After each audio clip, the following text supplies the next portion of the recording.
নোয়াখালী ৬ আসনের সংসদ সদস্য হান্নান মাসুদ কে নেওয়ার জন্য মাছ নদী থেকে সেটি ফিরিয়ে আনার অভিযোগ সামাজিক যোগাযোগ মাধ্যমে সমালোচনা হচ্ছে ব্যাপক। তিনি দাবি করেছেন সরকারি জরুরি কাজে তিনি যাচ্ছিলেন এবং ঘটনাটি অতিরঞ্জিত করা হচ্ছে। আপনিও তো একজন জনপ্রতিনিধি, এই যে জনপ্রতিনিধিরা বিভিন্ন প্রয়োজনে তাদের এই সব সিদ্ধান্ত যখন নেন তখন তো আসলে একটু প্রশ্নবিদ্ধ হয়ে যায়, তাই না? সেখানে আসলে জনগণের আস্থা কি ক্ষুণ্ণ হয় না? দেখুন, এখানে হান্নান মাসুদের এলাকাটা একটু ভিন্নতর, মানে রিমোট এলাকা। মানে ওখানে কিন্তু এরকম যে অ্যাভেলেবল সবসময় ফেরি চলে, সেখানে লঞ্চ চলে, স্টিমার চলে, বিষয়টা এরকম না। এবং এটা বন্যাপ্রবণ কি বলে এটাকে, বর্ষার সিজনে কিন্তু আরও, আমি নিজেও হাতিয়াতে গিয়েছি একাধিকবার, আমি যেমন ছাত্র শিবিরের সভাপতি অবস্থায়।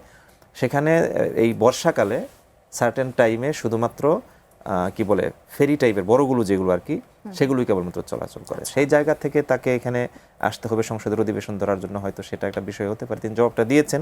বাট এরপরও আমি মনে করি যে এখন আমাদের মাননীয় প্রধানমন্ত্রীর যে প্র্যাকটিসটা আর কি, যে বিশেষ প্রোটোকল ব্যবহার না করা, এটা আমার কাছে মনে হচ্ছে যে সবাই ফলো করতে পারেন।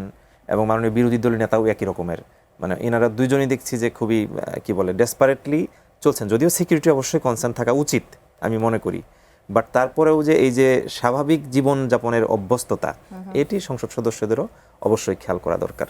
বিশেষ করে আমি যদি বলি যে সাধারণ মানুষদের জন্য তো ফেরি থামবে না, সেখানে আসলে জনপ্রতিনিধিরা যখন না এখানে আমি এটা বলতে চাই আর কি, সাধারণ আমি খুব ভালো একটা দিক আছে এখানে, ভোলাতে একটা ভয়ঙ্কর সংকট আছে আর কি। বিশেষ করে মানুষজন অসুস্থ হয়ে যায় রাতের বেলা, তাদেরকে কিন্তু বরিশালে মেডিকেল কলেজে আনতে পারে না আর কি। ওখানে কোনো কিছু চলাচল করে এবং চলাচল করার উপযোগী এলাকা না, নিরাপত্তা সহ নানাবিধ সংকট তৈরি হয় আর কি। বাট এমন কোনো ব্যবস্থা অবশ্যই নেওয়া দরকার, এমন কোনো যানবাহন অবশ্যই থাকা দরকার যে এই যে 24/7 যে ব্যাপারটা আর কি, এটা যেন বাংলাদেশে আমরা চালু করতে পারি। আর সেটা আমরা যদি মিস করতে চাই, বন্ধ করতে চাই, যে না আমাদের রাত বিরাতে চলাচলের দরকার নাই, তাহলে আমাদের ওইরকম উন্নত পরিবেশে যাইতে হবে আর কি। আমি যেমন তুরস্কে গিয়ে একবার এরকম হয়েছে, আমার মাথা ব্যথা হয়েছে, পেন কিলার কিনবো, দোকান খুঁজে পাওয়া যাচ্ছে না, হসপিটাল কয় বন্ধ। কেন?